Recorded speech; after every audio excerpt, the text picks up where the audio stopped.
우리가 이 요한복음을 읽을 때 예수님께서는 어떤 분이신지를 계속 말씀하고 있다는 사실을 머릿속에 항상 새겨두어야 합니다.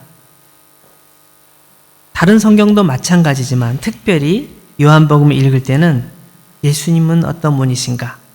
지금 예수님께서는 왜 이렇게 하셨을까? 왜 이 말씀을 하고 계실까? 그리고 예수님께서는 지금 내가 무엇을 깨닫기를 원하고 계실까? 그걸 계속 생각하면서 성경도 읽고 또 설교도 들어야 됩니다. 그래서 오늘 설교 제목을 주님은 우리에게 어떤 분이실까? 라고 제목을 정해봤습니다. 오늘 말씀은 우리가 잘 아는 이야기입니다. 수가성 우물가에서 예수님을 만난 한 여인의 이야기죠. 이 이야기를 통해서 주님은 이 여인에게 어떤 분이실까? 주님은 또한 우리에게 어떤 분이실까? 생각하면서 은혜를 나누면 좋겠습니다. 예루살렘에 가셨던 예수님께서 본래 고향 갈릴리 쪽으로 가려고 가시는데 유대 지역을 떠나서 갈릴리로 돌아가시는 길에 사마리아라는 지역이 있거든요. 근데 사마리아라는 지역을 지나가시게 되었습니다. 이것은 굉장히 평범한 게 아닙니다. 굉장히 좀 낯선 이야기입니다. 왜냐하면 유대인들은 이 사마리아 지역을 싫어했습니다. 그쪽 지역으로 가는 걸 싫어했습니다. 그래서 대부분의 유대인들은 이곳 사람들, 사마리아 사람들을 만나려고도 하지 않았고 또 그들 땅을 밟는 것을 아주 수치스럽게 생각했기 때문에 그쪽 지역으로 어디 가려면 꼭 돌아가는 거예요. 그래서 유대에서 예루살렘에서 갈릴리로 간다 그러면 지도에서 보는 것처럼 베다니 쪽으로 돌아서 삥 돌아서 그렇게 갑니다. 사마리아를 지나서 가면 약 한 3일 정도면 갈 수 있는데 이렇게 돌아가면 5일이나 6일 걸려요. 배로 걸리는 거죠.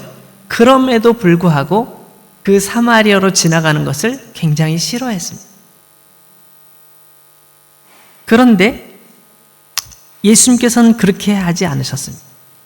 피해서 돌아가시기는커녕 나는 사마리아를 통해서 가겠다 결정하시고 사마리아 쪽으로 가시게 된 것이죠.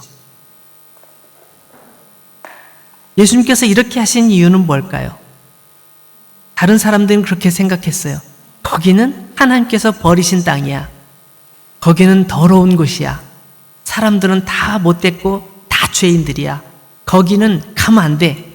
사람들은 그렇게 얘기했지만 예수님께서는 그 길로 가고 계셨습니다. 피곤하신 예수님께서 그 사마리아 지역에 가신 다음에 야곱의 우물이라고 이름이 붙어져 있는 우물 곁에 앉아서 쉬고 계셨습니다. 제자들은 먹을 것을 준비하러 마을로 들어가서 음식을 사러 갔고 예수님께서 혼자 조용히 쉬고 계셨습니다.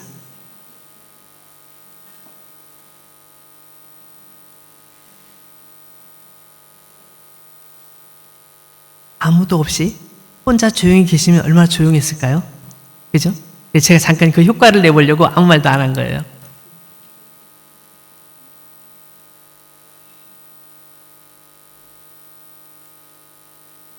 예수님께서 혼자 쉬고 계실 때 어떤 한 여자가, 수가성의 여자가 물을 길러 왔습니다.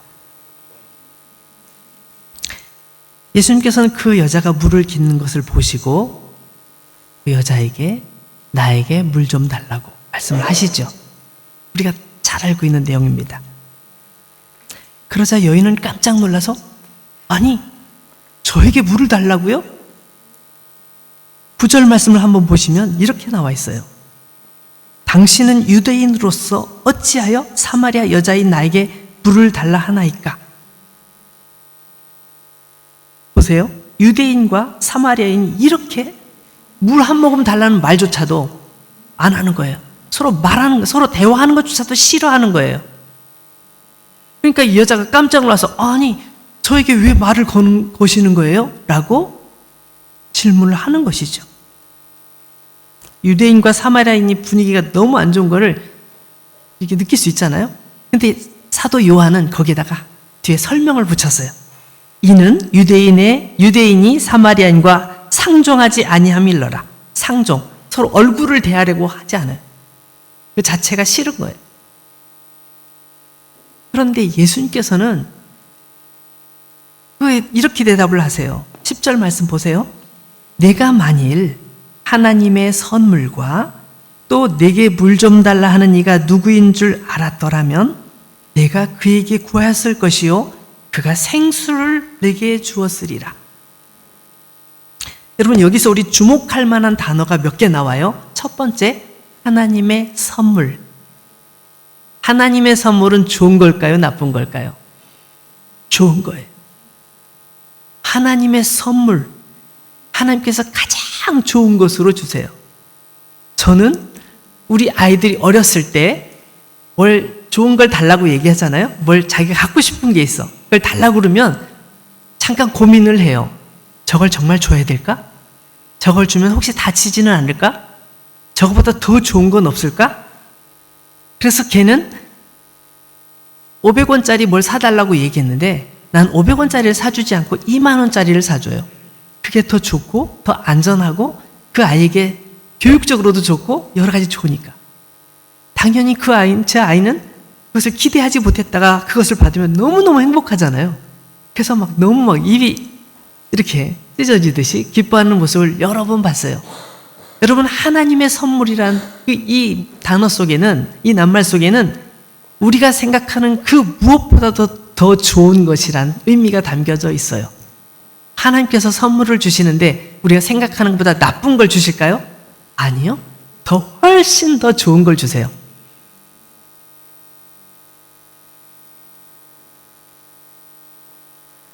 두 번째, 물 좀 달라고 부탁하는 어떤 사람.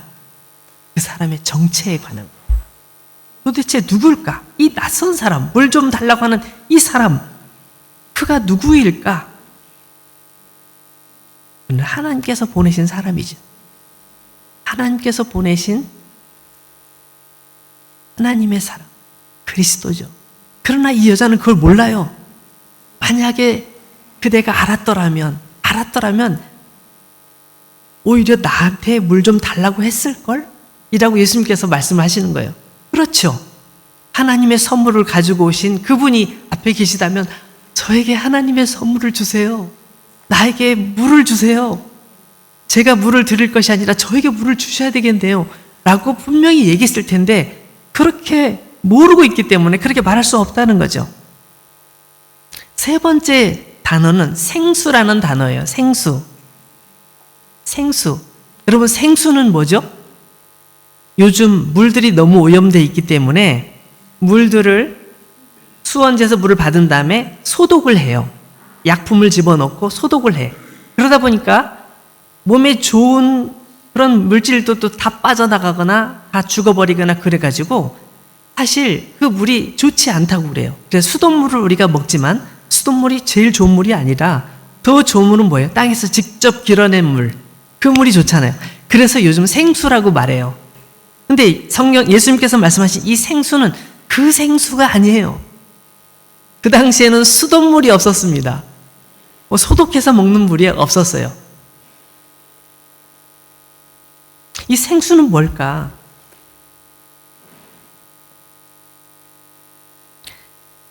근데 중요한 것은 예수님께서 이 말씀을 통해서 하시는 메시지가 있어요. 예수님께서는 목이 말라서 물을 달라고 말씀하시는 것이 아니구나 라는 사실을 알 수가 있어요. 그죠? 또 예수님께서는 그 여인과 대화를 나누기를 원하셨어요. 그래서 말을 붙이기 위해서 나에게 물 좀 다오 라고 말씀을 하신 거였죠. 사실 예수님의 목적은 그 여자와 이야기를 나누고 싶으셨던 거예요. 그리고 그에게 뭔가를 주고 싶으셨어요. 지금 뭔가를 주려고 준비하고 계신 거예요. 이 여자는 전혀 모르지만 예수님께서는 그런 마음으로 대화를 하고 계신 거예요.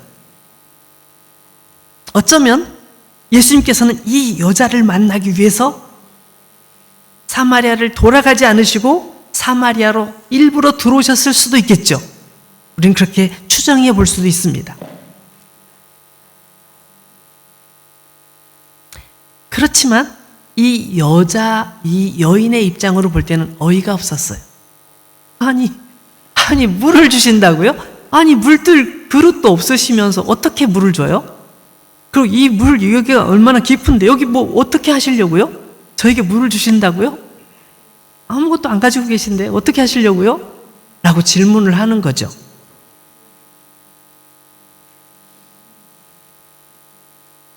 여인은 예수님께서 하시는 말씀을 잘 이해하지 못했습니다. 예수님께서는 마시는 물이 아닌 다른 어떤 것을 말씀하고 계신데 그걸 전혀 이해하지 못한 채 아니 그릇도 없으시면서 물을 주신다고요? 라고 말하는 이런 상황을 여러분 한번 상상을 해보세요.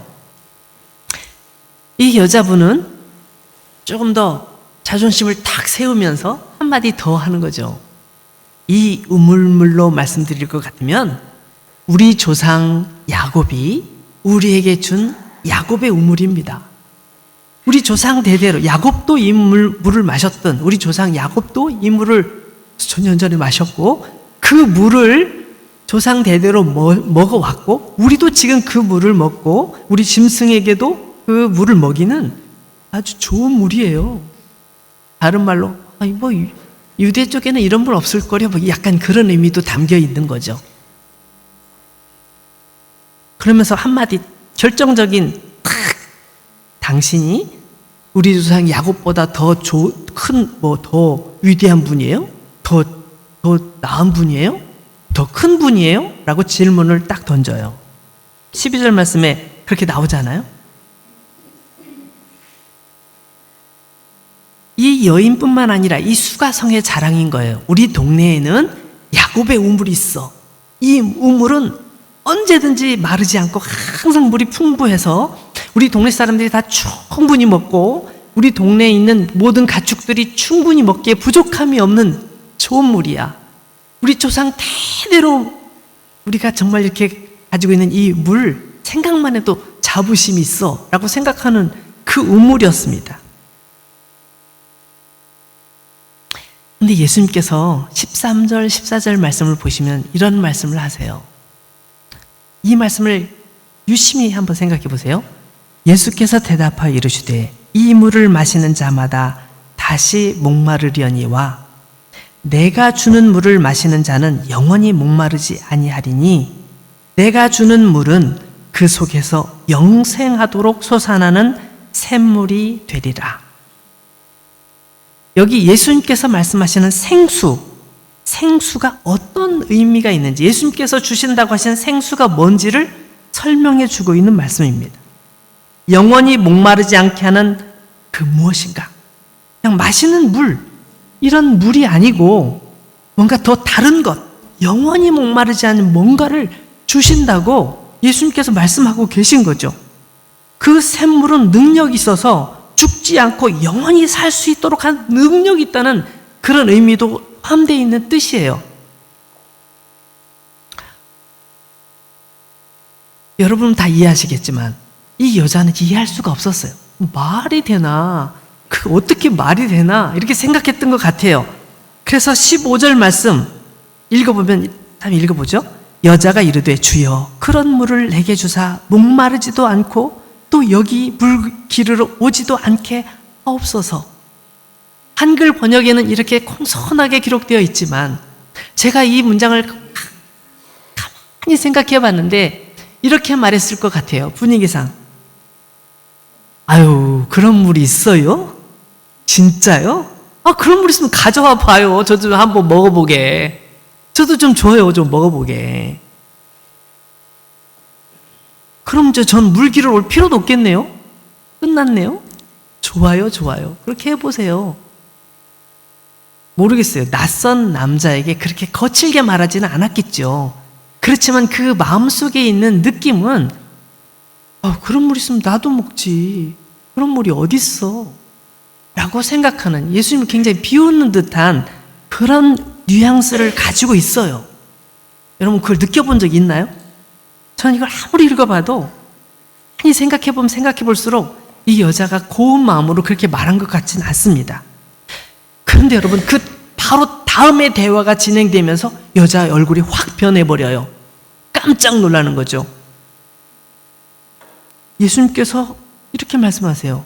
네 남편을 데려와라. 네? 제가 이 문장을 읽으면서 그런 생각이 있어요.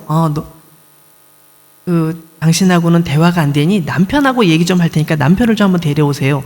이렇게 말씀하시는 줄 알았거든요. 그런 느낌이 들잖아요. 근데 이 여자도 난 남편 없어요. 난 남편 없어요. 이렇게 대답을 하죠. 남편을 데려오라고 말씀하시고 남편 없다고 말씀하신 그 말씀을 드리는데, 그때 예수님께서 이렇게 말씀하십니다. 17절 말씀을 한번 보세요. 예수께서 이르시되 네가 남편이 없다 하는 말이 옳도다. 너에게 남편 5이 있었고 지금 있는 자도 네 남편이 아니니 내 말이 참되도다. 예수님께서 이 말씀을 하시는 순간 여자가 쫙 얼어붙는 듯한, 깜짝 놀래요. 이거 뭐지? 이분이 누구지? 도대체 누군데 내 모든 삶을 알고 계신 거지? 이분은 오늘 처음 만난 분이야. 이분은 마치 자신의 모든 것을 같은 마을에 살면서 다 본 사람인 것처럼 말씀하신단 말이에요. 아니, 이분이 누군데? 내가 5명의 남편이 과거에 있었고 지금 현재 또 다른 남자와 살고 있는데 이 모든 걸 다 알고 계시지? 이분이 누구야?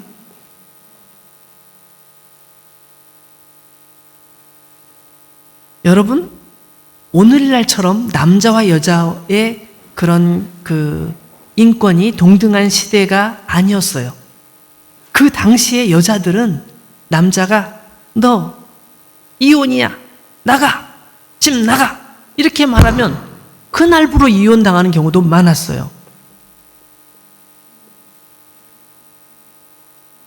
오늘날도 어떤 그 종교법에 따르면 집 나가, 이걸 3번 남편이 말하면 자동 이혼이래요. 그런 종교법이 있다고 그래요. 기독교는 아니에요. 근데 나가 3번 말하면 이혼, 자동 이혼. 근데 그 당시는 어떻겠어요? 정말 남편을 만나서 행복하게 살려고 했는데 남편이 갑자기 아파서 세상을 떠났을 수도 있겠죠. 남편을 잃고 얼마나 힘들었을까요? 정말 내가 정말 평생 같이 행복하게 살려고 했는데 남편이 세상을 떠나서. 근데 남편이 세상을 떠나고 홀로가 되면 그때부터는 사람 취급을 못 받는 시대였어요. 그래서 아무나 그냥 사람 취급을 못 받는 끔찍한, 여자로서는 정말 끔찍한 시대의 사람이에요. 사랑받지 못했고 사람들에게 미움을 받았고 사람들에게 놀림거리가 됐고, 그러다 어쩌다 또 다른 남자를 만나게 됐는데 그 남자는 폭력을 휘두르고 못 살게 하다가 나가! 그래갖고 이혼당하고, 그렇게 힘들게 지는데 또 다른 사람을 만났어요. 또 행복을 꿈꾸면서 살아보려고 했지만 매일 때리고 막 욕하고 도저히 못 견뎌서 도망을 쳤어요. 모르겠어요. 어떤 내용인지는 모르겠지만 5명의 남편과 또 다른 남자와 함께 산다는 것은 여자로서는 보통 고통스러운 일이 아니에요. 이건 정말 죽기보다 더 끔찍한 일일 수도 있습니다. 성경에 그 내용은 나와 있지 않지만 예수님과 이 여자의 대화 속에 어쩌면 그 얘기가 쭉 펼쳐졌을지도 모르겠어요. 예수님, 어떻게 저를 알고 계세요? 맞아요. 저는 첫 번째 남편과 이런 삶을 살았고, 두 번째 남편과는 이렇게 살았고, 셋째 남편은 이렇게 저를 힘들게 했고, 넷째는 이랬고, 다섯째는 이랬고, 지금 살고 있는 남자도 사실은 제 남편이 아니에요. 어떻게 그걸 알고 계셨어요?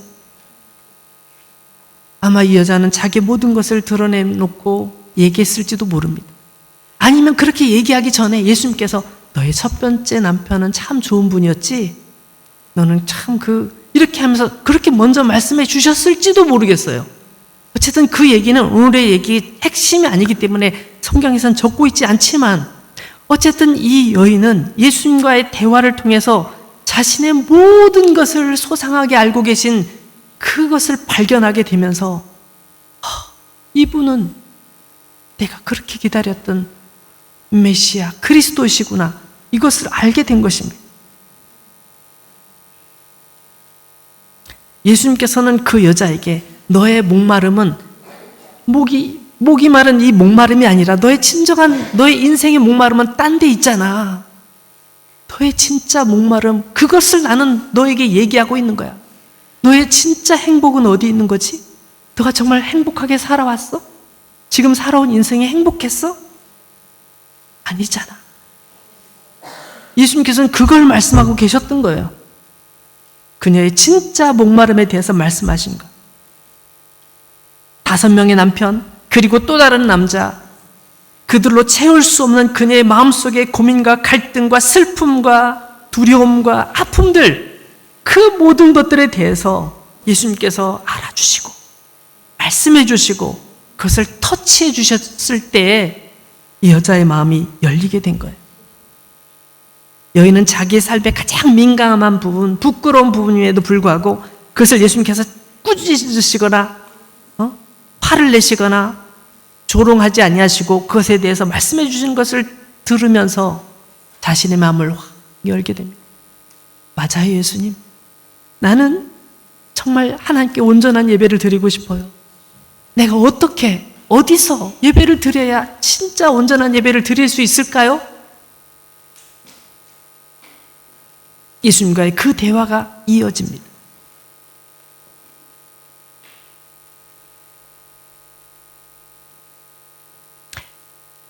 그 부분은 오늘 시간 관계상 좀 생략하고 거기는 지나갈게요.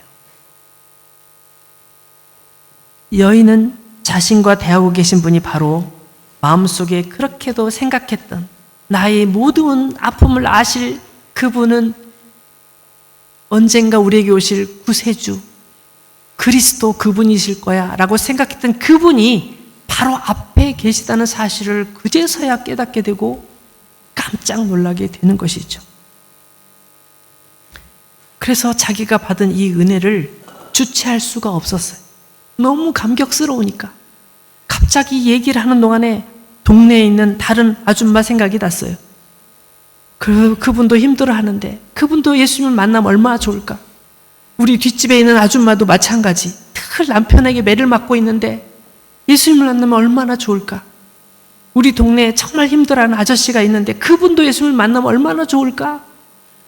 그래가지고 자기가 물길로 왔다는 사실도 잊어버린 채 물동이를 내버려둔 채로 막 달려서 동네에 들어간 거예요. 여러분, 제 말 좀 들어보세요. 제 말 좀 들어보세요. 저의 그 과거에 그걸 다 알고 계신 그분을 제가 만났는데 이분이 바로 그리스도이십니다. 우리 다 만나러 갑시다. 사람들에게 막 얘기를 하는 거예요.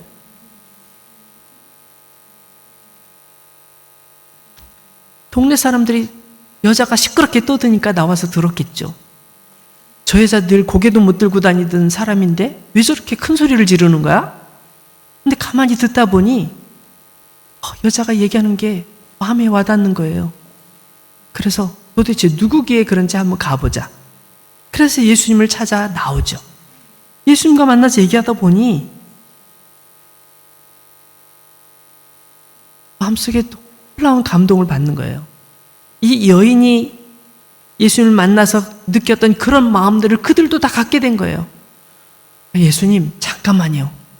오늘 지금 갈릴리로 가시는 중이라고 하셨죠?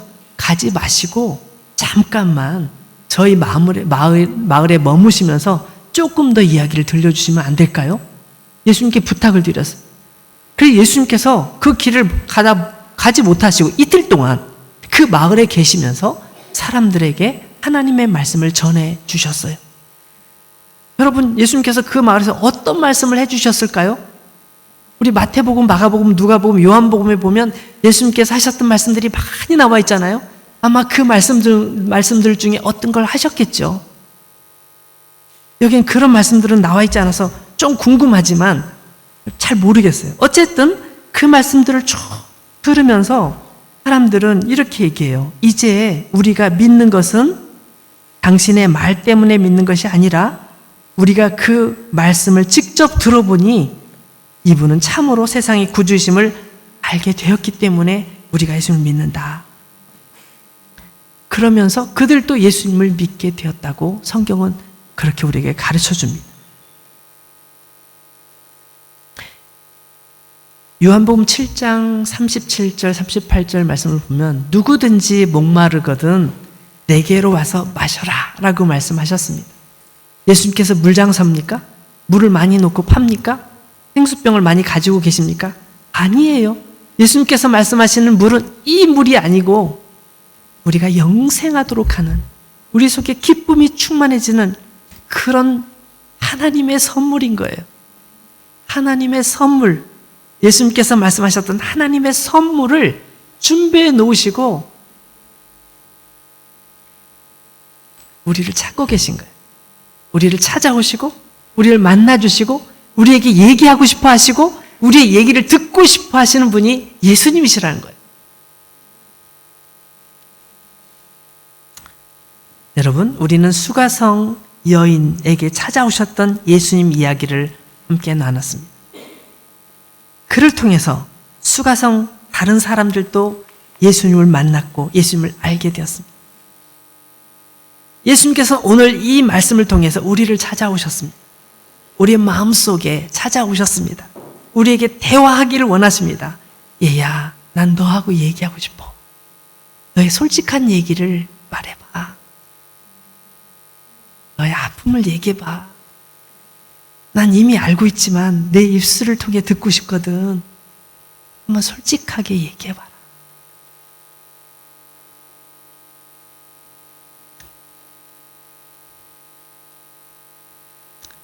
예수님은 우리에게 어떤 분이십니까? 예수님은 우리에게 어떤 분이십니까? 이 시간 짧은 시간이지만 우리 같이 기도했으면 좋겠습니다. 주님, 저도 주님께 드릴 말씀이 많아요. 전 너무 힘든 시간을 보내왔고 너무 힘들지만 지금 잘 버티고 있네요. 주님, 나에게 생명의 물을 주세요. 나도 주님을 사랑하고 있어요. 우리의 고백으로 드리고 싶은 말이 있다면 무엇이든지 이 시간 기도를 통해 주님께 고백하겠습니다.